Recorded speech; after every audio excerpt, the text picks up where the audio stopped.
Alhamdulillah, mudah-mudahan ada tolong. Baiklah, untuk acara pokok marilah kita dengarkan dan kita simak kajian yang akan diberikan oleh Bapak Dr. Mahmudi. Untuk itu kami persilakan wakil dan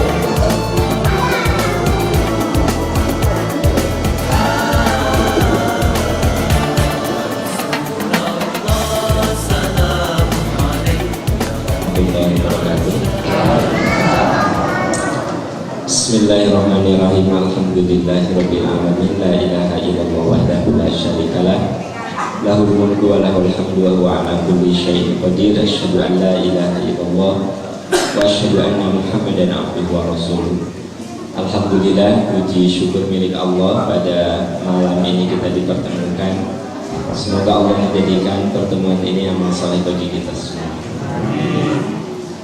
Pertama, saya bersyukur sekali bisa datang ke sini bersilaturahmi dengan ibu dan bapak. Dan hal yang saya kagumi, berulang-ulang saya bicara dengan Pak DKM, ini masjidnya sangat bagus. Saya kan hampir tiap malam ceramah, selalu yang saya lihat itu kan masjid. Jadi pas masuk tuh rasanya enak ya. Jika nama nanti kalau ada yang rumah mau dijual, kayaknya pengen pindah ke sini. Habis kita gitu masjidnya nih bagus begini gitu ya. Dan ini swadaya ya Pak ya, luar biasa ya. Oke, karena ciri bahwa masyarakat itu punya komitmen terhadap keberagamaan, masjidnya itu representatif gitu.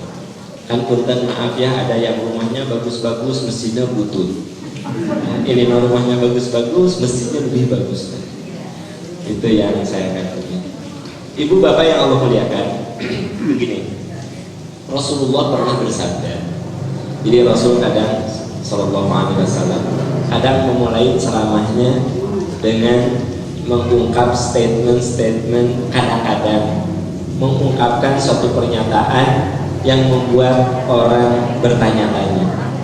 Kadang-kadang Nabi juga suka melakukan atau memulai dengan dialog. Kadang tiba-tiba Nabi langsung tausiah. Metode yang digunakan oleh Rasul itu macam-macam. Salah satunya Rasul membuat pernyataan yang membuat kaget para sahabat.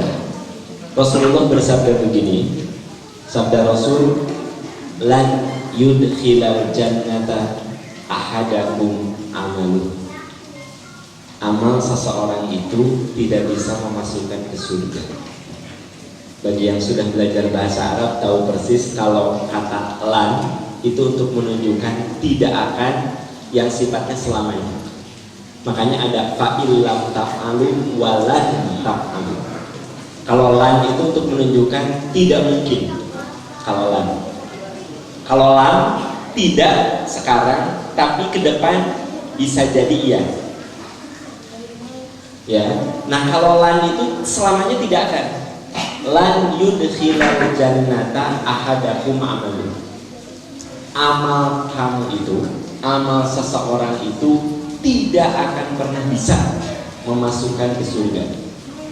Ini kan mengubah pandangan banyak orang bahwa kita akan masuk surga dengan amal. Kenapa Bu rajin tahajud yang lebih surga? Kenapa Pak rajin ke masjid yang lebih surga? Kenapa rajin sedekah pengen masuk surga?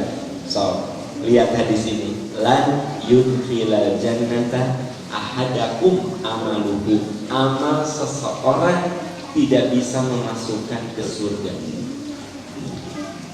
Kumaha? Bingung nggak? Para sahabat dia bingung. Makanya para sahabat bertanya, bagaimana dengan amalmu ya Rasulullah? Kata Rasul, apa sabda Rasul? Wala ana, amal aku pun tidak akan.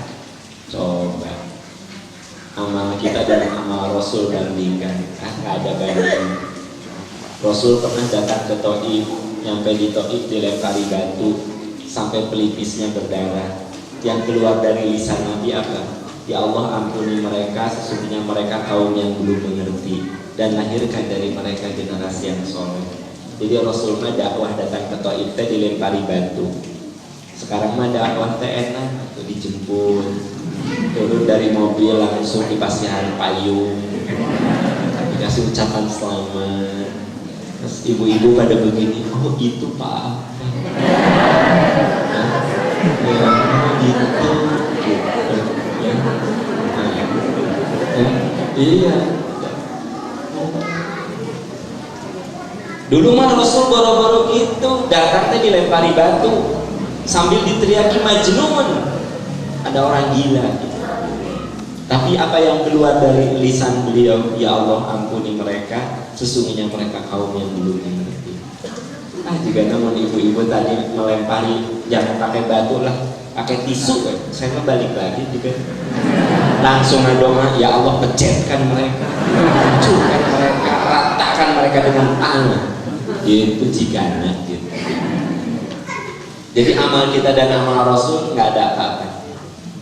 Rasulullah itu pernah ngelonjorin kakinya agak bengkak. Lalu Aisyah sebagai istri mijit kakinya, ya. Lalu kata Aisyah, ya Rasulullah, semalam 2 malam istirahat, itu nggak usah tahajud. Ini terlalu lama berdiri nih, kaki bengkak begini. Bukankah engkau telah diampuni dosa dan dijamin masuk surga? Ya semalam 2 malam itu istirahat, tong tahajud. Apa kata Rasulullah? Justru karena itulah aku harus menjadi orang yang paling bersyukur. Ibu pernah nggak kaki bengkak karena tahajud? Jawab aja, Bu, pernah nggak? Raja bapak mah bengkak asam urat. Jadi bukan karena tahajud, kita mah bengkak teh asam urat, kan gitu. Nah jadi amal kita dengan amal Rasul itu nggak ada apa-apanya, tapi Rasul mengatakan wala ana, amal aku saja tidak bisa memasukkan ke surga. Lalu para sahabat bertanya, kalau begitu ya Rasulullah, apa yang bisa memasukkan ke surga? Nabi mengatakan, amal aku pun tidak bisa memasukkan ke surga illa ayyatagomadani Allahu birahmatihi, kecuali kalau amal itu dibungkus dengan rahmat Allah. Jadi intinya yang membuat kita bahagia di akhirat itu kalau kita dapat rahmat Allah. Karena amal soleh yang kita lakukan untuk bayar nikmatnya mata saja itu udah gak cukup, tekor kan. Ini baru nikmatnya mata. So, Bapak Ibu dengan nikmat mata kan lihat ke saya, memperhatikan, merekam, terus iya, sambil saya tidak tahu berkecamuk apa di pikirannya ketika melihat saya. Iya, artinya kan macam-macam ya. Iya, ya, misalnya berkecamuk gitu ya. Ih, coba juga nama ayah nukia coba jika nada can mandi beda. Nah gitu ya, gitu. Jadi maksud saya apa? Begitu Anda lihat sesuatu, itu tidak hanya melihat, di sini di otak itu bekerja, gitu. Dan kadang-kadang menghubungkan dengan apa yang ada di kepala kita. Jika Allah abdi, gitu. Iya, kan? Jika pun Allah, gitu. Ya. Jadi artinya apa? Nikmatnya mata saja untuk amal soleh yang kita lakukan untuk bayar nikmatnya mata saja udah nggak cukup. Belum nikmatnya ginjal, belum nikmatnya jantung, belum nikmatnya rambut. Ya, coba unik kan? Berapa jarak dari alis ke rambut kepala? Berapa jaraknya? Pak, berapa Pak? Tergantung lebarnya dahi. Kan ada yang 5 cm, ada juga yang 27 cm. Ya kan? Bukan jarak alis ke rambut. Iya, ada yang 27 cm, ada yang 5 cm, 7 cm terus. Berarti beda. Coba. Tapi kan dekat masih satu wilayah, tapi cara tumbuhnya beda. Alis seumur hidup saya belum potong, segini aja. Rambut sebulan sekali. Kalau ini udah harus dipotong nih, ya, seminggu deh, insya Allah dipotong. Potong, ya. gitu. Rambut ini tumbuh, ini enggak. Pertanyaannya, kok bisa gitu? Kenapa? Misalnya Bu, anak ibu nanya, mama kenapa alis kok segini terus rambut ini manjang aja, kenapa? Ibu jawabnya gimana? Misalnya saya anak ibu nanya, mama kenapa? Jawabnya apa? Jawab tuh Bu. Jawab, ya mah kaki wallahu a'lam bissawab. Yang paling parah emang dari Allahnya. Itu karena katanya, kata para ahli biologi, karena growth factornya ini dan ini beda. Jadi nanti si makanan itu kalau dikasih ke sini dia ada unsur tumbuh. Kalau makanan diantar ke sini itu cuma sekedar mempertahankan saja. Pertanyaannya, bagaimana suplai makanan ke rambut kepala dan alis itu ngaturnya gimana? Bapak ibu nggak bisa ikut ngatur, nggak? Antap pesannya. So kalau itu harus dibayar dengan amal kita nggak cukup kan? Dan memang karunia coba kalau alis teh manjangnya berarti saya tekan ceramah teh. Jadi menurut sabda Rasulullah, ya kan? Gitu. Bingung. Nah jadi yang ingin saya katakan di sini. Betul apa yang dikatakan Rasul bahwa untuk bayar nikmatnya mata saja udah gak cukup. Bagaimana untuk surga? Tekor. Lalu yang membuat orang masuk surga apa? Illa ayatadomedan yallahu birahmatihi. Karena Allah memberikan rahmat kepada kami. Jadi urutan itu gini, kita beramal soleh, dengan amal soleh itu Allah kasih rahmat. Dengan rahmat itulah kita masuk surga. Gak mungkin ujuk-ujuk dengan amal langsung masuk surga, mau mungkin. Jadi untuk dapat rahmat dengan apa? Amal soleh itu. Jadi jangan sampai gini, mah kenapa nggak tahajud sekarang mah? Cepaam oke amal mah tidak akan masukkan ke surga. Itu mah mau dapat rahmat Allah. Ya bagaimana dapat rahmat Allah hari tidak beramal? Nah, saya awali tausiah ini dengan riwayat Imam Ahmad tadi untuk menggambarkan sebenarnya ibu bapak seluruh pengabdian yang kita lakukan intinya harus berorientasi karena ingin mendapatkan cinta Allah. Ibu bapak tidak salah beribadah karena ingin surga, nggak salah. Tapi kata Imam Ghazali itu level terendah. Kita sholat takut neraka juga boleh, tapi itu level terendah. Bu, kenapa sholat siap masuk neraka dikurung ku Allah? Boleh nggak?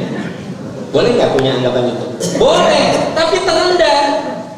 Yang hebat adalah ibu, bapak kenapa sholat? Saya ingin dapat rahmat dan cinta Allah. Itu levelnya udah tinggi. Makanya bu, pak, metode yang harus disampaikan kepada anak-anak kita berkaitan dengan peribadatan menggunakan bahasa positif. Udah sholat belum? Belum. Sholat nah biar disayangi Allah. Sholat nah biar dicintai Allah. Sholat nah biar kamu bisa curhat sama Allah. Gitu. Supaya nanti dia menjadikan sholat itu sebagai kebutuhan. Jangan gini, udah sholat belum? Belum. Sholat disiksa siapa Allah? Dikulung. Hui asa kemudian kamu. Jadi dia menyuruh sholat saya disiksa Allah. Sholat disiksa. Begitu dengar azan, Allahu Akbar, siksa. Gitu. Bayar disiksa. Ya, gitu. Tapi kalau gini, ayo nah sholat biar disayangi Allah, dicintai Allah. Begitu dengar azan deh, alhamdulillah saya ini dapat cinta Allah. Gitu. Nah makanya rumus dalam ibadah itu yang paling tinggi bukan karena ingin surga, bukan karena takut neraka, tetapi ingin mendapatkan keridhaan dan cinta Allah. Itu sudah tertinggi. Bapak, kenapa setia sama ibu? Sama istri. Kenapa bapak setia? Jawab atau Pak? Jawab netek ya. Besar dia mah dicekek atau istri. Atuh paham, itu sadia mah meureun geus. Ieu mencek ku istri. Boleh enggak Bapak setia karena itu? karena takut disiksa istri. Boleh, jujur boleh, tapi itu tingkat terendah, rendah sekali. Begitu istrinya sakit, nggak bisa apa-apa, nggak bisa nyiksa, tidak akan setia. Kenaon ada setia terus lumpuh ya. Jadi beda lagi kalau begini, Bapak, kenapa begitu setia sama istri? Saya ingin dapat cinta dan ridho Allah. Dengan saya setia kepada istri saya, semoga Allah memberikan cinta dan ridhonya kepada saya. Dan kalau ningali body udah parah Pak istri saya. Punten Bu, jangan tersinggung ya. Punten, kan makin kesini body ibu makin gak jelas. Ya Allah. Kan makin kesini. Punten Bu, sangat sekalinya ada emang iya. Nah jadi ya kan Bu, 10 waktu belum nikah mah body teh kayak biola lah gitu. Udah nikah 10 tahun mah bingung itu bentuknya teh juga naon, segitiga bukan, trapesi bukan. Bapak jangan tertawa terlalu keras, dan Bapak ge sama dulu dan perut tuh rata kayak bintang iklan Elmen.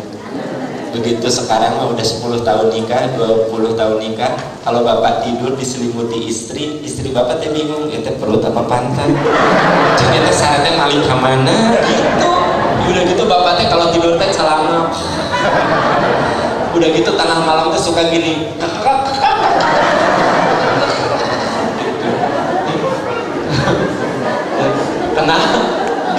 kenapa ibu tetap setia padahal penampilan Bapak udah parah? Itulah, dan saya ingin menjadikan ini sarana untuk mendapatkan cinta dan ridho Allah gitu. Penon setia, yang muntah setia sahan maraban, sahan ngasih makan, sahan Bu, itu boleh, tetapi itu terendah. Bagaimana kita mengangkat cara berpikir kita menjadi lebih elegan, lebih terhormat. Jadi kita melakukan itu semua karena ingin mendapat cinta dan ridho Allah. Itu yang dikatakan oleh Rasul, kamu masuk surga bukan dengan amalmu, kamu masuk surga illa ayatahumadan ya Allahu birahmatihi, karena kamu dapat rahmat Allah. Maka orientasi yang harus kita tanamkan dalam jiwa, jarum hati yang harus kita arahkan dalam jiwa kita dalam setiap peribadatan, baik sholat, puasa, dan amalia lain, termasuk urusan rumah tangga, urusan yang lainnya, orientasikan karena memang kita ingin mendapatkan cinta, ridho Allah Subhanahu wa Ta'ala atau rahmat Allah Subhanahu wa Ta'ala. Itu poin pertama yang harus kita perhatikan supaya kita meraih keberkahan. Jadi bagaimana caranya supaya kita berkah? Satu, jarum hati kita, pikiran kita, niat kita dalam seluruh peribadatan ingin mendapatkan rahmat dan ridho Allah. Karena kan di sini ada unsur keberkahan itu, berkah, ya. Satu itu. Jadi saya maaf, walaupun ini ada konteks Isra Mi'raj, saya tidak akan bahas Isra Mi'raj karena udah terlalu sering. Rasulullah ke Masjidil Haram, ke Masjidil Aqsa, itu tuh udah asal SD kayaknya saya di TK diulang. Jadi saya maaf tidak bahas itu, tapi saya lebih membahas kualitas keberkahan itu didapatkan dari mana. Kualitas keberkahan hidup kita didapatkan ketika seluruh amalia kita emang orientasikan ingin mendapat rahmat dan cinta Allah. Saya tadi contohkan, Bapak mencari nafkah lebih karena ingin mendapat rahmat Allah. Ibu mendidik anak-anak mendapat rahmat Allah. Ibu setia kepada Bapak, Bapak setia kepada Ibu, ingin dapat rahmat Allah. Gitu. Nah ini yang pertama, rumus pertama supaya hidup berkah, orientasikan pikiran hati kita untuk mendapatkan kasih sayang Allah, rahmat Allah. Karena rahmat itu artinya cinta yang tak bertepi, cinta yang tak berujung dari Allah kepada makhluk. Makanya rahmat mah hanya milik Allah. Itu sebabnya Allah disebut Ar-Rahman Ar-Rahim. Rahman Rahim itu kan akar katanya dari Rahman. Tapi ada yang mirip Rahman, namanya Mawaddah. Kalau mawaddah itu cinta juga, tapi dari manusia kepada manusia. Jadi kalau rahmah mah dari Allah ke makhluk, kalau mawadah mah dari makhluk ke makhluk. Dan itu pun tak terhingga, tak terbatas. Seperti cinta orang tua kepada anak, itu disebut mawadah. Karena nggak berakhir. Maaf, kalau anak kita sedang sakarat, kata dokter sudah tidak ada harapan hidup, seorang ibu akan berdoa, ya Allah, beri pertolongan keajaiban agar anak saya bisa sehat. Padahal itu anak sedang sakarat.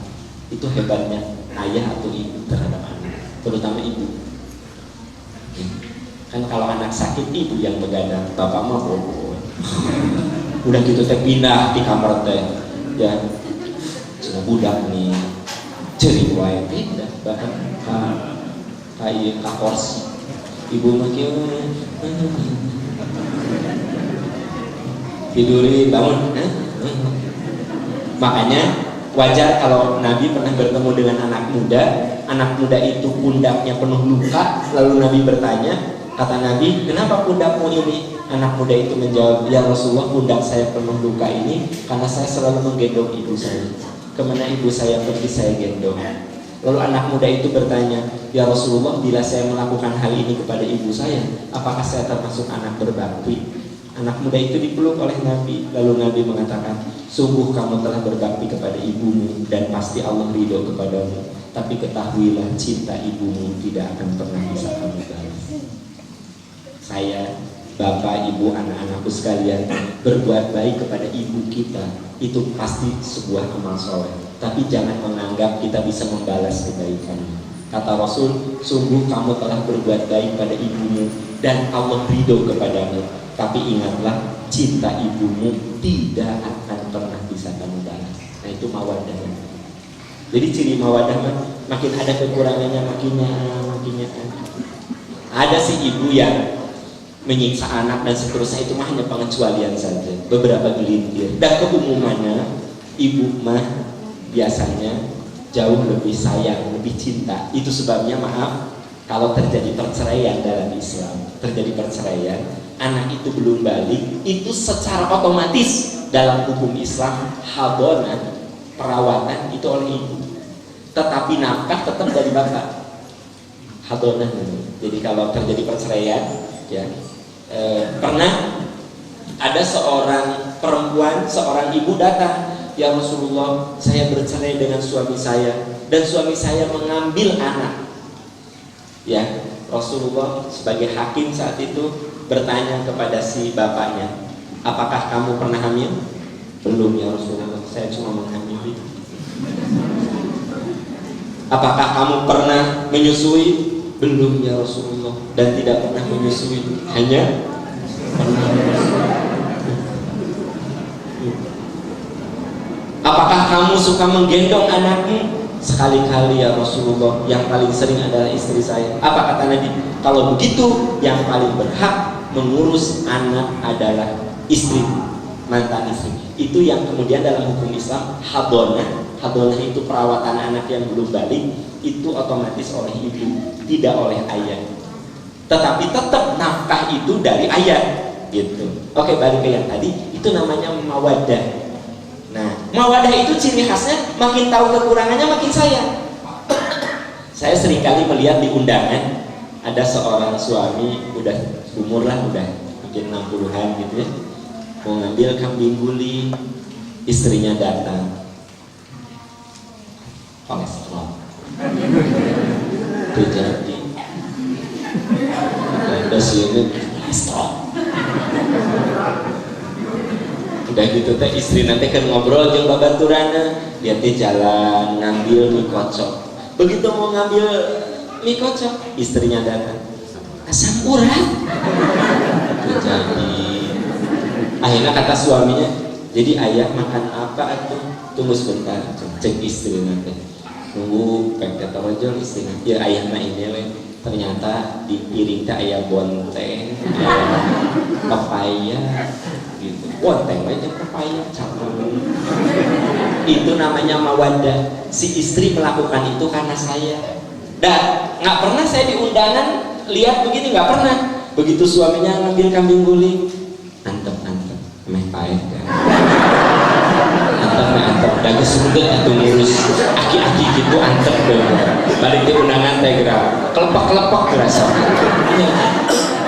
itu tetap kuisnya teh entong atuh ayah gitu jangan ya teh kolesterol teh asam urat gitu kesetruk berat gitu. Nah jadi itu namanya mawadah yang kayak gitu, mawadah. Nah ada lagi cinta namanya mahabbah. Kalau mahabbah itu cinta yang mengenal bosan. Saya menyukai handphone, 1 tahun bosan. Kalau ada uang ganti dengan handphone baru, kalau nggak ada uang ya ganti aja casingnya.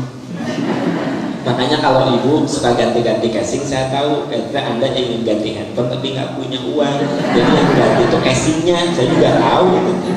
Nah, mahabbah. Coba ustadz-ustadz dalam nasihat pernikahan di saat khutbah nikah suka mengatakan begini, semoga kedua mempelai diberi mawaddah, rohmah, dan sakinah. Mahabbah disebut nggak Pak? Nggak pernah. So, kalau rumah tangga modalnya mahabbah bahaya. Handphone kan 1 tahun sekali, motor 3 tahun sekali, nya istri baru 4 tahun sekali. Kalau modalnya mahabbah, makanya rumah tangga mah kudu mawadah. Makin butuh istri kita Pak, makin nyaan. Makin nyaan. Karena yang dilihat itu bukan butuh bodinya, jasanya. Nah itu mawadah karena jasa. Misalnya istri bapak nanya gini, ayah, misalnya bapak teh ini public figure yang dekat dengan perempuan ya, pokoknya gitulah ya. Lalu istri bapak bilang ini, Ari ayah sayang sama mama, kan ayah teh selalu gaul dengan ibu-ibu muda, dengan mahasiswi, jabat garulis, mama kan makin lama makin tua, ayah makin sayang sama mama. Nah kalau istri bapak nanya itu, jawaban bapak gimana? Ya, waktu baik. Kalau jawaban mawadah begini, kalau jawaban mawadah, nah emang ya papa teh suka gaul dengan ibu-ibu yang cantik-cantik, muda-muda, ya. Terus mahasiswi cantik-cantik, muda-muda. Mereka maaf ya mah, lebih cantik, lebih muda dari mama. Tapi ayah mah tetap sayang ke mama karena orang yang paling berjasa dalam hidup ayah adalah mama. Nah, itu mawadah. Itu mawadah. Jadi melihat apanya? Jasanya. Dasar butut-bututnya istri kita, Pak. Dia yang paling berjasa dalam hidup kita. So, yang mendidik anak, yang melahirkan anak, yang ngatur keuangan sampai bisa lunas ya cicilan rumah. So, orang lain mah gak ada yang berjasa seperti itu. Itu namanya mawadah. Jadi mawadah mah walaupun penampilannya makin jelek, makin nyaman, harunya si mama teh jasa nanti gitu. Tapi kalau lami digentos kuno enggal, teh eta mah mahabbah. Ya. Nu lami teh geus anak 8, dia lah ganti we kuno san punya anak gitu ya. Main fresh grace itu bukan mawadah, itu namanya mahabbah kalau gitu. Gitu. Nah, jadi ibu bapak yang Allah muliakan, rumus pertama supaya berkah apa? Lupa lagi juga nggak apa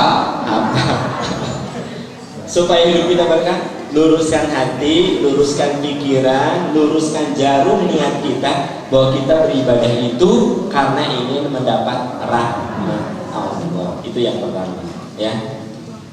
Yang pertama. Yang kedua, supaya hidup kita berkah apa? Miliki jiwa syukur dan sabar, karena hidup itu tidak pernah rata. Hidup itu selalu fluktuatif. Oke, saya kasih gambaran. Ibu pilih nih. Ibu punya suami mendingan yang mana? A. Dia itu seorang laki-laki yang kasar, ganteng, pintar, kaya, hanya pelit dan kasar. Ibu pilih, saya ingin menjelaskannya. Pilih Bu. A. Suami yang dimana? Kasar, pintar, kaya, tapi pelit dan kasar. Nggak ada lembut-lembutnya. Rasulullah manggil ke istri teh, Humairah, ibu mah dipanggil ke suami teh entong. Rasulullah kan manggil ke istri teh Humairah, bibi apa merah-merahan entong. Ini boyong gitu entong. Tapi suami ibu teh kasih, pinter, benar, tajir. Hanya kelemahannya apa bu? Pelit dan kasar. Ibu wae dipanggil entong. Mun teh entong hayam antara dua itu. Sementara tipe yang kedua, dia itu seorang suami yang dermawan, baik hati, lembut, manggil ke istrinya itu mama, sayang, cinta, bager, soleha. Hanya dia itu jelek rupa, bodoh, dan miskin.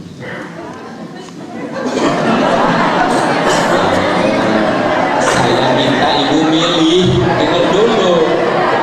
Apakah mau tipe A, kasep, pinter, benar, hanya pelit dan kasar? Tipe yang kedua bu, suami ibu teh dermawan luar biasa. Apapun yang ibu minta dia kasih. Ya, hanya miskin. Ya, dermawan, baik hati, hanya dia itu miskin dan ibu malu lah kalau bawa ke undangan dia. Anak kucal kumal banget sesih. Kucal kumal banget. Dermawan suami ibu teh, hanya miskin. Ayah, mamah teh pengen beli tas, sok meser ari ayah artos. Dermawan.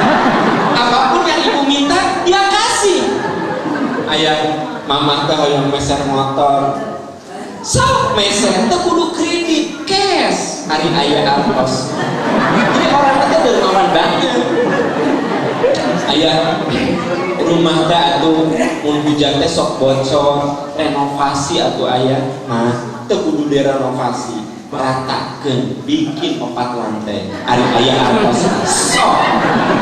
Jadi apa orang teh? Dermawan tapi miskin. Ibu pilih mau yang mana? Ibu pilih yang mana? A apa B? Bapak dengar Pak, istri Bapak dengar bicara apa? Katanya teh yang C pasti menggabungkan dua hal yang bagus. Pasti ya teman terus kabaca loh, bisa baca. Kasep, pinter, tajir, dermawan, dan baik hati. Itu kan yang ibu inginkan? Dengar bu, hidup tak seperti yang ibu inginkan. Hidup itu seperti yang ibu jalani. Bapak, hidup itu tidak seperti yang kita inginkan. Hidup itu seperti yang kita jalani. Jadi kita hidup punya keinginan, tapi kadang-kadang hidup itu tidak seperti yang kita inginkan, seperti yang kita jalani. Sekarang kita jadi apa? Jalani itu. Dan ketika kita hidup itu tidak selamanya tersenyum, ada saat menangis. Hidup itu tidak selamanya sehat, ada saat sakit.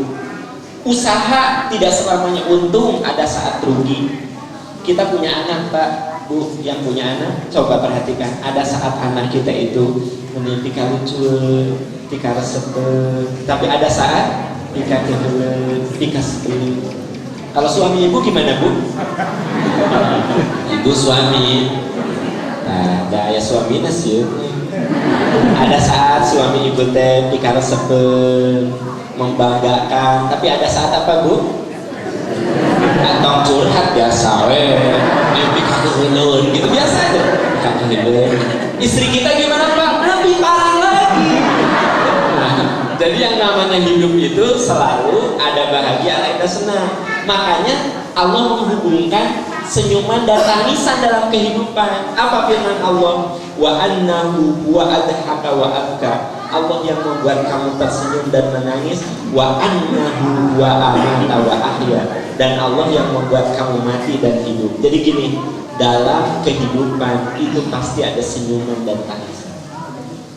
Bukan, kalau bapak ibu masih bisa tersenyum dan menangis, alhamdulillah masih sehat.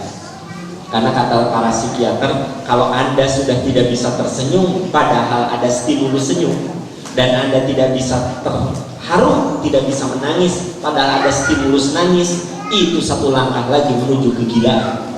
Kayaknya anu badai gelo ya, tanda-tanda gelo ya di sini ayat yang ketiga, tanda-tanda orang mau gila. Ayat nikah serius kumaha wae sudah tidak bisa senyum, cicing sama stin semua ketawa cicing. Ayat nu nikah sedihan geus teu sedih. Nah itu satu langkah lagi menuju kegilaan. Nah begitu gelo seserian mata orang gila apa teh waktu belum gilanya bisa ketawa, atau ada orang gila teh gawe teh nangis sedih tak eta teh belum gilanya nggak bisa. Alhamdulillah di sini masih sehat, masih bisa tersenyum, masih bisa terharu. Dan katanya kalau orang tersenyum mendengarkan humor dengan refleks itu menunjukkan loading otaknya masih bagus. So, saya tadi dia bikin humor, Anda teh langsung gitu. Yang bahaya kan saya bikin humor 6 menit kemudian baru yang bahaya. Berarti kan delay itu delay, tertunda, selalu terakhir gitu. Orang lain terus jempling serius dari mereka namun nih lucu tadi 6 menit lalu. Makanya Allah berfirman wa annahu wa adhaka wa abka. Allah yang membuat kamu tersenyum dan menangis, wa annahu wa amata wa ahya. Dan Allah yang membuat kamu hidup dan mati. Jadi ibu bapak, yang namanya hidup pasti diwarnai dengan sedih, bahagia, sehat, sakit, senyum, menangis. Makanya apa kata Aristoteles ketika dia ditanya tentang kehidupan? Aristoteles mengatakan life is never flat. Hidup itu tidak rata.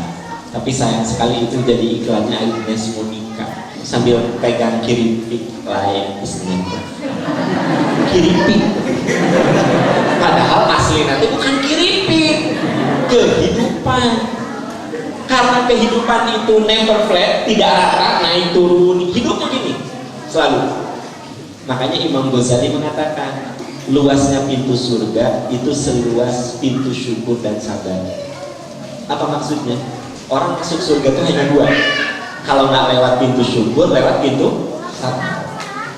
Kan hidupnya 2 Pak Bu. Kalau nggak diuji dengan kenikmatan, diuji dengan penderitaan. Lihat Nabi Sulaiman diuji dengan kenikmatan, berilmu, jadi raja, penguasa, bahkan kerajaan jin juga tunduk kepada Nabi Sulaiman. Tapi beliau kemudian mengangkat kedua tangannya atau bersujud, beliau mengatakan hadza min fadli rabbi, ini karunia Tuhan. Ibu bapak, kalau kita diuji, maunya diuji seperti Nabi Sulaiman atau Nabi Ayub? Jawab ya Bu. Maaf bapak-bapak ibu yang senior ini, saya dikasih kursi hari ini disadikan hawa atas penyanyi kalau terserah cantik. Nah Bu Pak, kalau minta diuji itu enak, pengennya diuji sama seperti Nabi Sulaiman apa diuji seperti Nabi Ayub? Subhanallah ya, itu mah di setiap pengajian saya tanya nggak ada yang pengen kayak Nabi Ayub. Nggak ada gitu. Selalu kalau nanya teh seperti Nabi Sulaiman apa ya? Sulaiman. Bahkan anu nunutan ke Sulaiman. Jadi ibu bapak, betul kata Imam Ghazali, pintu surga itu seluas pintu syukur dan sabar. Karena life is never flat. Hidup itu tidak rata. Karena tidak rata, bikin 2 garis. Garis atas tulis syukur, garis bawah tulis sabar. Ajaban di amril mukmin, sungguh mental orang beriman itu menakjubkan. In asobathu sarro syakaro, kalau ditimpa sesuatu yang menyenangkan dia syukur. Wa in asobathu doro sobaro, kalau ditimpa sesuatu yang tidak menyenangkan dia sabar. Ngomong-ngomong syukur dan sabar, saya punya sedikit cerita. Ada seorang suami punya istri cantik sekali. Istrinya ini oleh para juri Pak diberi nilai 9,7. Bapak dengar ya, kalau Bapak punya istri nilai kecantikannya 9,7, kira-kira secantik siapa? Bapak bingung, saya kasih tahu. Dian Sastro saja cuma 8,5 itu. Serius, Luna Maya 8,3. Cuntari 8,1. Nah yang menarik, Syahrini, Asanti, dan Bunga Citra Lestari itu masing-masing 8. Apa Bu? Inul 7,3.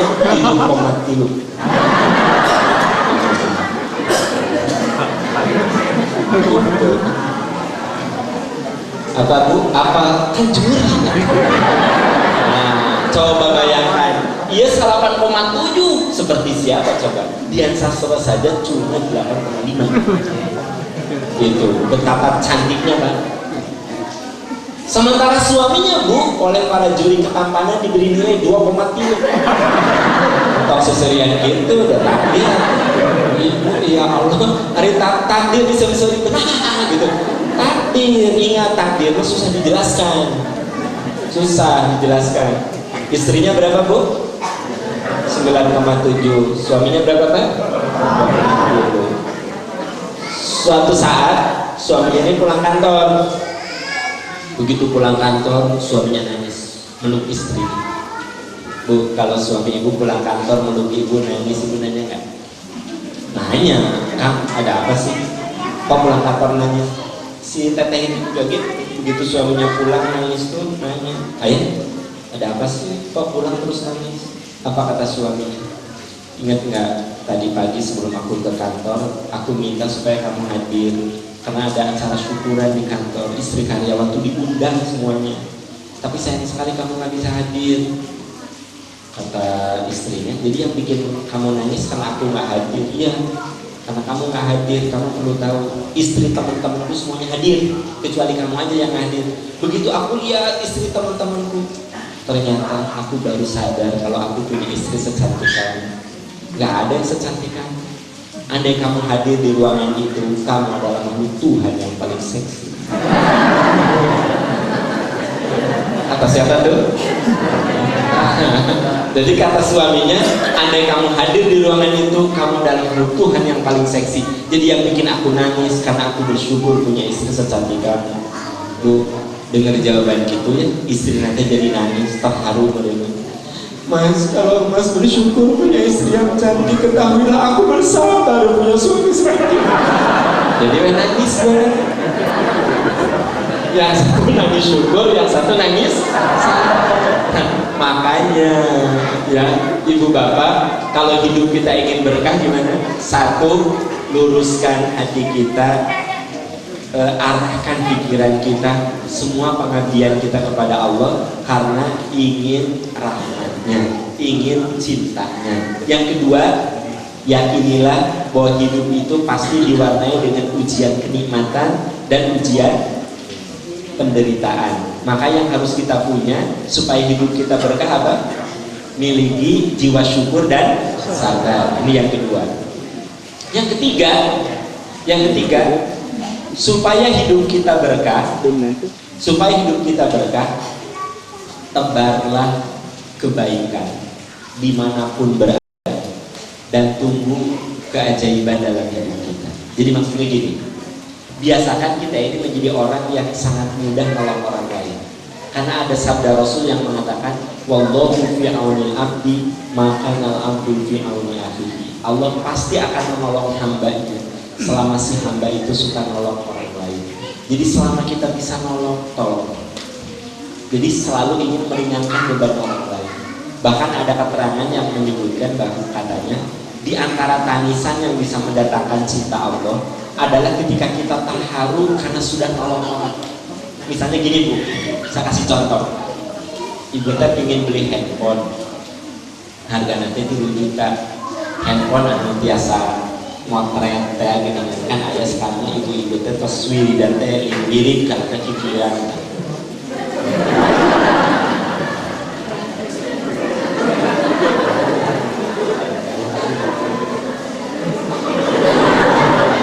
Sok aya Pak, ningali Pak. Iya, di dia ge aya. Tadi saya terceramah teh kieu. Terus langsung foto profilnya diganti, sedang mendengarkan selama Ustaz di upload gitu ya. Teman-temannya komen, oh iya, iyalah. Gitu. Nah, sekarang kan lagi musim gitu Pak, di zaman narsis. Nah, narsis ya, sehingga eksis di dunia maya. Nah, ibu teh nanya ke teman teh, yang minta sabaraha handphone gitu teh, ibu teh hoyong pepotoan. Kata si Neng Rita teh, ya, kata Neng Rita teh, senabu 3 juta gen cukup saya biasa. Ibu teh nabung sabulan 500.000 genep bulan ibu masak. Udah gitu teh nelpon ke suami pas lawar teh, ayah pulang jam berapa? Kalau bisa rada siang lah, antar mama mau beli handphone juga, handphone yang siapa? 7 juta tuh mah ya tuh Pak. Ya cek suami teh, ya lah ayah pulang lebih awal teh. Jam 5 tuh saya di bumi ya. Sampai siapin arpos, tos ayah arpos nama 3 juta. Loh, telepon ditutup. Ayah nu salam. Assalamualaikum. Kumsang, Mang Agus ya ayah. Mang Agus ya, di sorean datang. Mang, tebi-tebinya cenane Mang teh kajian aja sengaja kesini. Hari ini nggak tahu si Bicici tadi rawat di rumah sakit. Siapa? Bicici. Suaminya teh siapa namanya? Mang Agus. Di mana Bu? Udah jelas soal alamatnya. Udah jelas. Di sorean. Nah, Mang Agus teh. Si Mang Agus teh ngomong gini, Neng, kan si Bicici teh rencananya besoknya keluar dari rumah sakit pulang. Mang teh kurang duit teh. Ayah teh 3 juta. Pinjamlah 3 juta. Pokoknya dibayar per bulan 100.000. Kena uang pensiun. Cek si Mang Agus teh, Bu, ibu tanya antara nulungan si Mang Agus ataukah akhirnya ibu bilang gini, Mang, alhamdulillah Neng ayah 3 juta anggone mayarna irah mulainya. Cek si Mang Agus teh, pas suami pernah dibayar. Terus si Mang Agus tuh udah pensiunnya, udah mayar 100.000 sebulan. Terserah biasa ya. Yang penting mah Bicici sehat kendama. Begitu si Mang Agus sudah pergi, uang ibu di bawah 3 juta, ibu teh terharu. Aduh ya Allah, yang kaya itu banyak, tapi kenapa si Mang Agus beraninya ke saya? Terima kasih ya Allah, saya sudah bisa membantu orang lain. Saya terharu sudah bisa meringankan beban orang lain. Itu yang bisa membuat kemujizatan dalam hidup kita. Kita bahagia sudah nolong orang lain. Kan ayah kita bahagia. Lah, ayah dulu disalaki Mang Abe. Biasa disalaki Mang Abe. Pun ayah Pak Butuh teh ka dieu Abe dulu disalaki. Begitu suami pulang teh, ayah tadi si Mang Agus ka dieu tah. Cenah mah minjem menta beunang. Da dulur ayah mah kabeh kitu. Dulur ayah mah kan ayah gitu. Ayah begitu. Udah gitu teh kata suami teh, kumaha dikasih kumaha nya henteu atuh mah nya dikasih. Jaba ngomel, jaba enggak. Masih mending kalau dikasih, nya dikasih. Kayak kana dotosan 3,5 juta. Nah, tapi Bapak gak usah khawatir. Ibu-ibu di dia mah mentalnya seperti yang tadi. Alhamdulillah ya Allah. Jadi Bapak gak usah khawatir ya. Gak usah khawatir. Nah, itu yang bisa mendatangkan keberkahan ketika kita merasa bahagia sudah meringankan beban orang lain. Ketika kita merasa nikmat sudah menolong orang lain. Itu yang dikatakan oleh Rasul, wallahu fi aunil abdi maka nal abdu fi auni akhihi. Allah akan senantiasa menolong hambanya selama si hamba itu suka menolong orang lain. Jadi ibu bapak yang Allah muliakan, supaya hidup kita berkah, satu, luruskan pikiran hati kita dalam beribadah itu karena ingin mendapatkan rahmat dan cinta Allah. Yang kedua, apa yang kedua tadi? Ini ingin tes ya. syukur dan sabar. Lewati kehidupan itu dengan jiwa syukur dan sabar. Karena hidup itu tidak selamanya menyenangkan, ada saat hidup juga menyakitkan. Yang ketiga, apa? Tebar kebaikan kepada sesama. Percayalah, Allah pasti akan menolong kita di saat kita membutuhkannya. Dan kayak seperti yang poin 2 itu sabar ya. Poin ketiga itu tebar kebaikan. Itu tuh ada di dalam sholat, Pak Bu. Coba perhatikan di sini.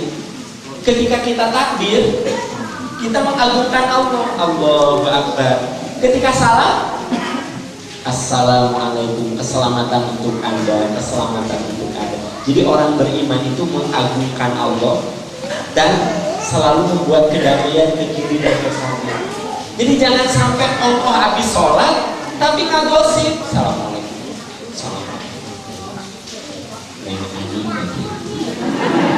Si ibu agar masbuk menonton kami.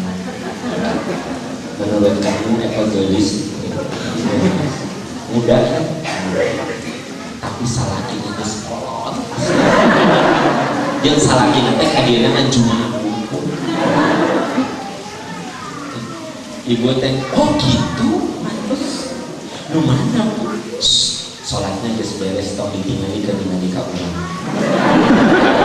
Kamu suka gitu kan? Di media, tong ditinggali ke urang. Coba urang menjelaskan. Pokoknya pura-pura ngobrol.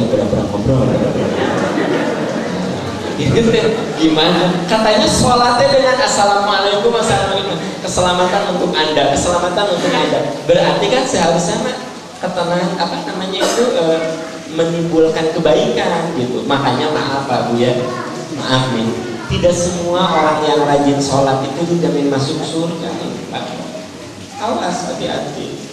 Baca dalam riwayat Bukhari ketika seorang sahabat bercerita, ya Rasulullah, saya punya tetangga, dia itu rajin ibadahnya, sholatnya rajin, salat Senin Kamisnya rajin, tahajudnya rajin, duhanya rajin, tapi ya Rasul tuh di jironahu, dia itu kalau bicara lisannya itu nyelekit sekali sampai banyak tetangga yang sakit hati oleh dia.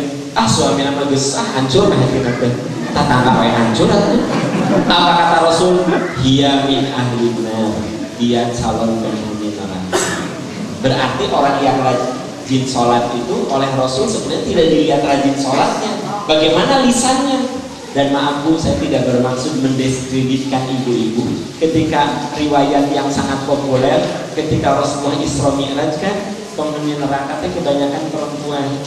Ketika ditanya, ya Rasulullah, apakah itu karena mereka mengkufuri Allah dan Rasul? Kata Rasul, bukan. Yang purnal asyirat, mereka itu suka mengkufuri kebaikan suami. Lisannya itu suka pedih sampai suaminya sering sakit hati.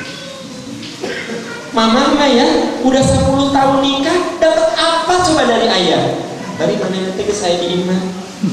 Ayah motor, anak 7, dapat apa? Dapat apa? Kecuali kalau di tenda, aku andung, dapat apa?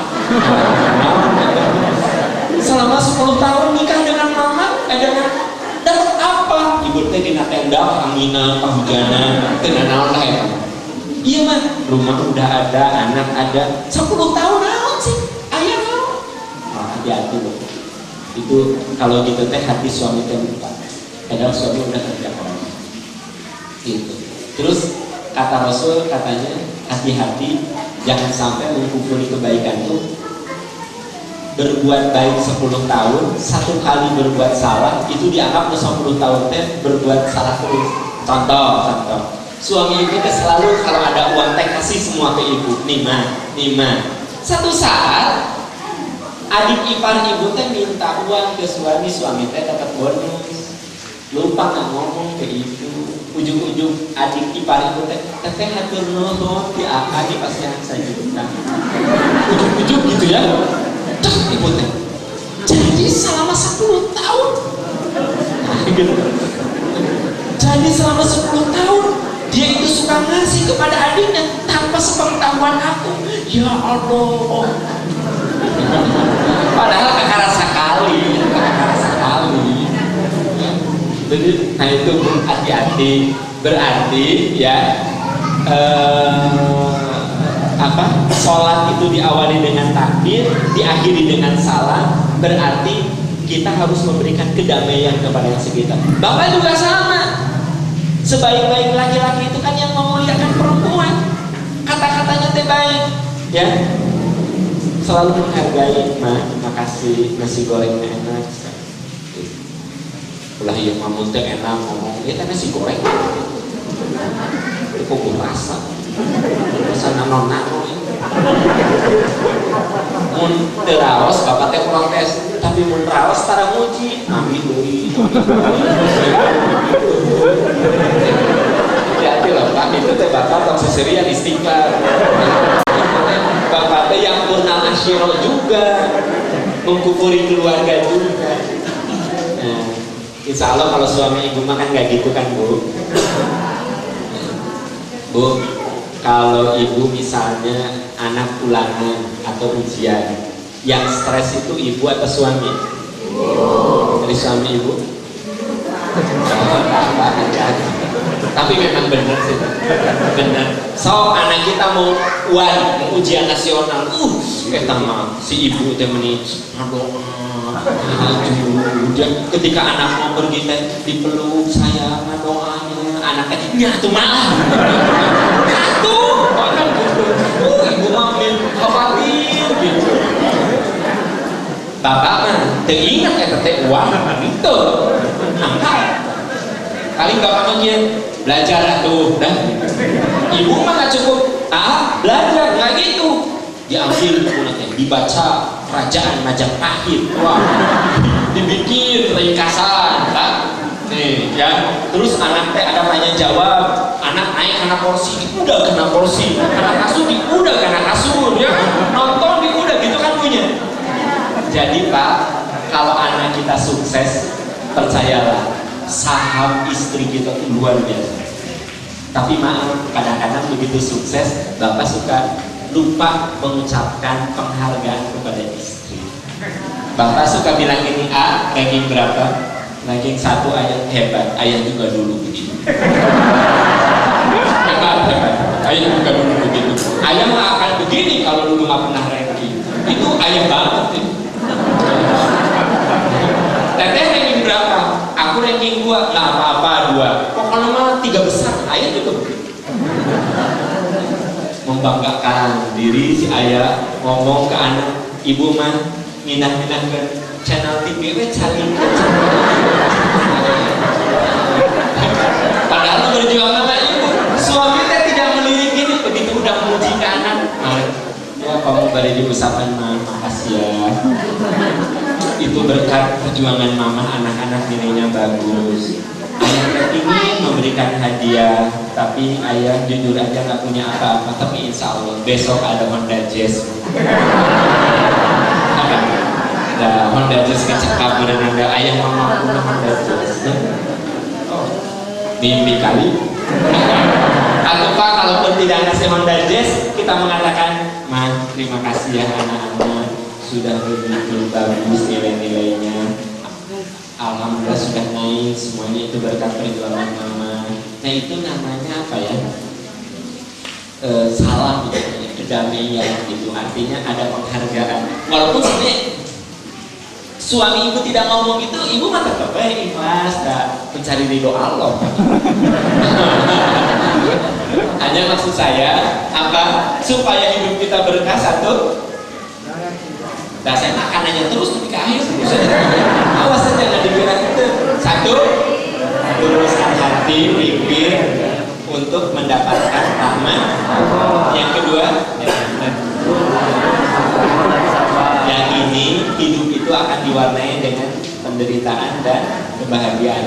Kita harus punya syukur dan sabar. Yang ketiga, tebar kebaikan, maka tumbuh pertolongan Allah akan turun. Ya, itu yang ketiga. Yang keempat, supaya hidup berkah, asah hati kita agar selalu hidup, agar selalu bersih.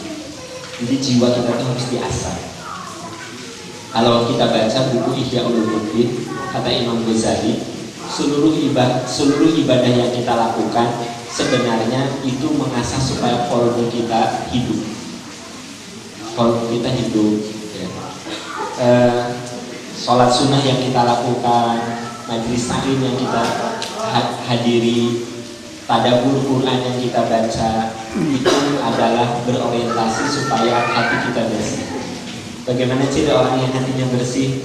Orang yang hatinya bersih itu suka bahagia dengan kebahagiaan orang lain dan ikut sedih dengan penderitaan orang lain. Jadi lamun tetangga gentos mobil tersenang, alhamdulillah. Pawawan gentos mobil. Ulah yang pengen itu si Bu Santi ganti mobil. Ngirim. Nggak mungkin kayak sama. Kan salahnya teh sarua jeung abdi, anu salahnya abdi. Apal gajinya sabaraha ngirim. Sok kena 2 tahun ini jabel bukan. Eta bersih hati apa kotor hati? Kotor. Ari Bu Mili kamana teu naos?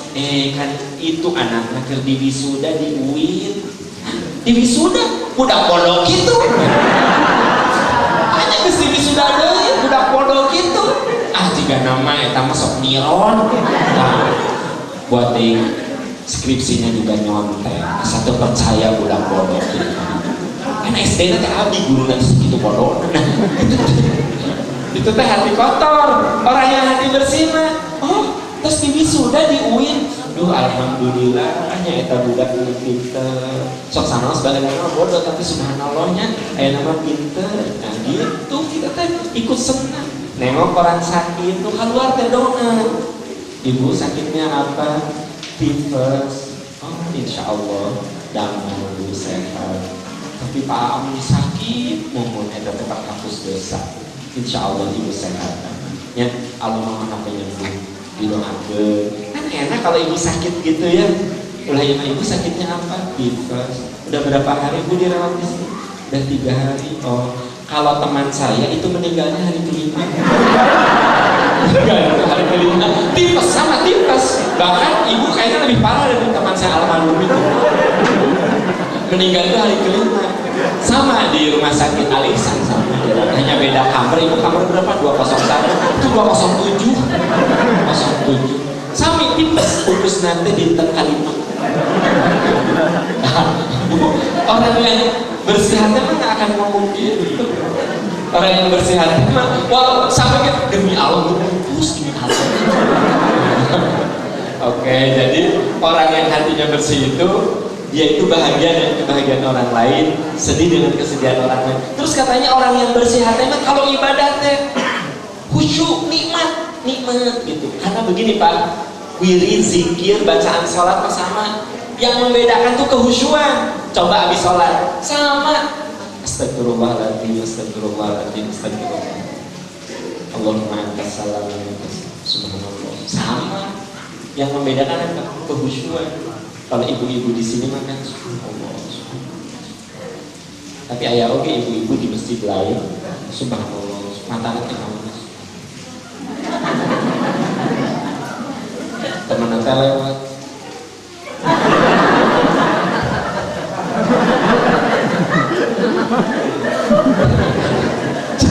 Maaf, orang yang bersih hati malah gitu Bu. Serius tak serius Bu. Introspeksi diri.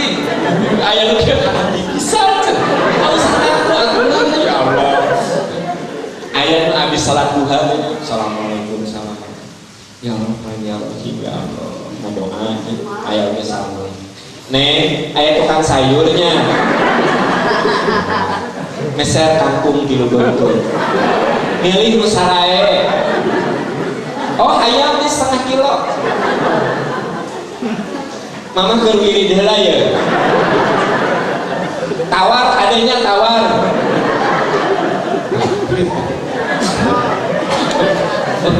Yang saya ceritakan ngarang atau ada Bu? Terima kasih atas kejujuran. Saya suka di sini itu jujur apa adanya. Apa kayaknya ada lah yang ngalamin gitu.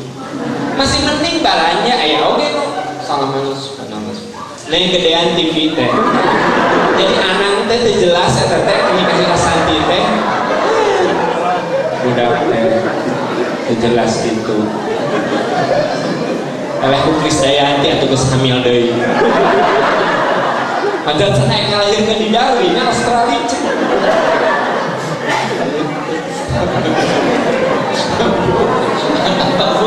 Nah, ibu mah nuduh bang, si paham besok nonton, senangnya apa? Bukan nonton, saya sebagai pengamat harus tahu apa yang terjadi di masyarakat. Nah, jadi saya ingin katakan kalau sholat kita benar, sholat kita khusyuk, itu membuat hati kita bersih. Orang lain bahagia, kita ikut bahagia. Orang lain sedih, kita ikut sedih. Orang lain perlu bantuan, kita bantu. Omongan kita juga menyenangkan, gitu. Terus katanya orang yang bersih hati itu juga maafnya sangat luas. Kita perlu minta maaf terus dimaafkan, gitu. Nah, itu ibu bapak yang keberapa ya? Yang terakhir, orang yang hidupnya penuh berkah itu sudah bisa dipastikan dia akan mendapatkan nikmat husnul khotimah. Pak Bu, kalau boleh saya tanya, nikmat apa yang terhebat? Husnul khotimah. Kalau ibu mengatakan nikmat yang paling hebat itu mobil yang mewah, ibu meninggal mobil mewah akan dipakai. Tanah yang luas berhektar-hektar, kuburan kita cuma 2x1. Misalnya tanah saya berhektar-hektar gitu ya. Lalu saya meninggal, nggak mungkin kata ibu-ibu di sini resepnya apa kuburannya 2 hektar. Double-nya mana nama tuan tanah. Ini resep bulutuk kan ini.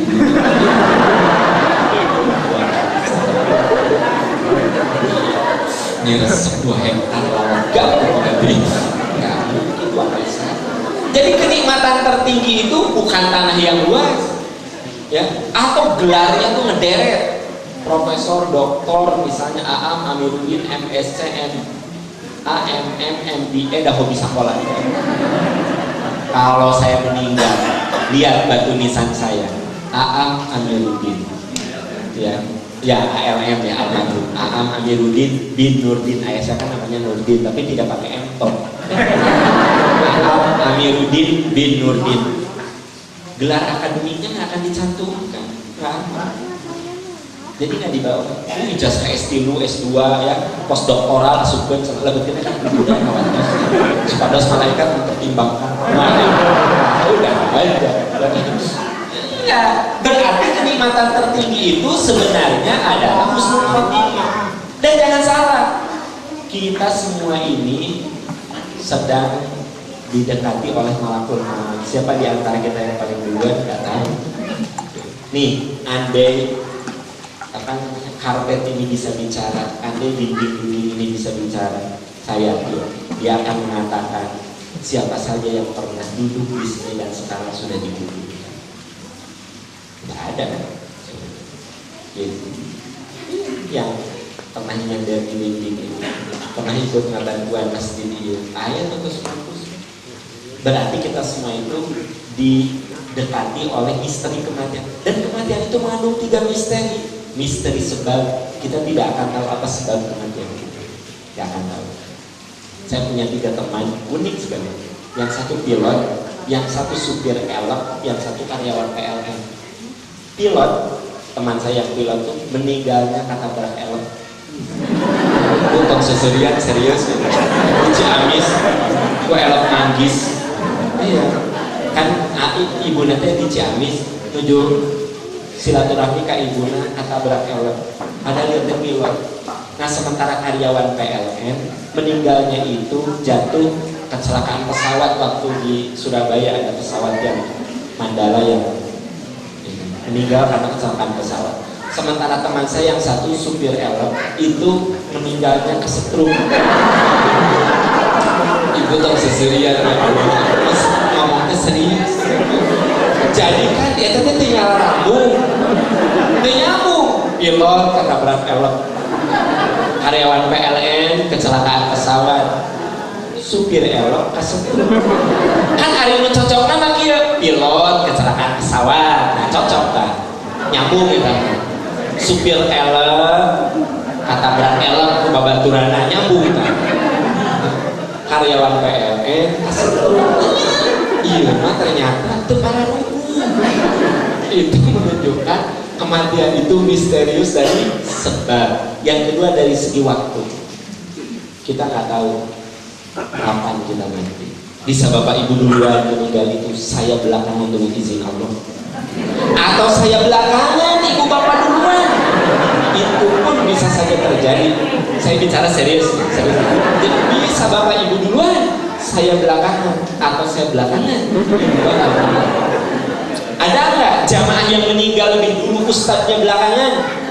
Ada nggak ustadznya yang belakangan, jamaahnya duluan? Ada.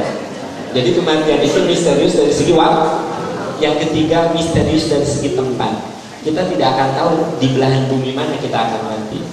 Ada orang yang lahir namanya Gaya, lahir London, dan dulu anak kita besar dia, lahir London 14 Agustus, wafat Kampung Cigolobo, Desa Sukawening, Kadungora, Garut. Hari lahir London, hari mawar Kampung Cigolobo. Berarti kan misterius dari segi waktu tempat. Bu, Pak, saya lahir di Bandung, besar di Bandung, sekolah banyak di Bandung, pernah di Jakarta, tapi sekolah banyak di Bandung. Orang tua saya sih aslinya di Ciamis, Kalbun itu keturunan Ciamis sama Garut ya. Tapi saya lahir besar di Bandung. Anda tahu, meninggal saya belum tentu di Bandung, bisa saja di kota Makkah Al-Mukarramah. Kalau ada sirik, ayah tuh sirik ya, aduh gitu. Saya tahu itu. Memang banyak yang bilang amin, tapi ada dua orang. Eta kotor hatena. Anu bilang amin, eta hatena bersih. Anu bilang aneh-aneh kan mau kayak halus wae. Iya gitu ya. Tapi nggak apa-apa, saya maaf. Ibu bapak, jadi kenikmatan tertinggi adalah ketika husnul khotimah, karena keberkahan yang sesungguhnya makan di situ, keberkahan yang sesungguhnya. Nah, ibu bapak, orang yang husnul khotimah kenapa mendapat kenikmatan? Karena katanya kalau meninggal, orang hidup akan menangisinya, sementara rohnya akan tersenyum. Orang hidup itu akan menangisi dalam arti merasa kehilangan, sementara rohnya akan tersenyum. Karena begitu rohnya itu lepas dari jasad, malaikat akan menyambutnya dengan ucapan Allah takhufu wa la tahzanu, jangan takut, jangan khawatir, bergembiralah dengan kenikmatan. Begitu roh itu keluar dari jasad, makanya rohnya akan berteriak dulu, qadimuni, cepat saya kuburkan, cepat saya kuburkan. Begitu jasadnya diulur dengan tangan, istri atau suaminya pulang, anak-anaknya pulang, tetangga teman yang mengantarkan pulang, datanglah malaikat. Apa kata malaikat kepada rohnya? Nam solihan hatta yang nafaqallahu yaumul qiyamah. Tidurlah yang nyenyak sampai Allah membangkitkanmu di hari kebangkitan.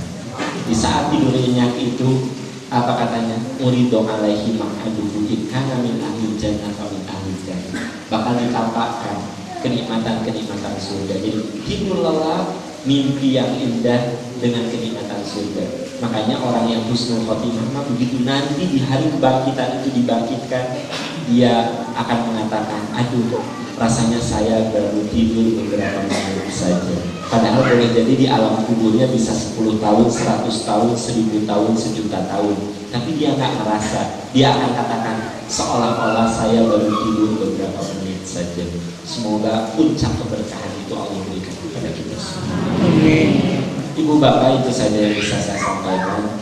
Saya tadi mulai ceramah jam 8:04. Sekarang jam 9:40. Berarti sudah 1 jam 20 menit saya menyampaikan ceramah. Cukup saya pikir. Apa bu nggak kerasa? Ibu nggak kerasa, saya yang kerasa.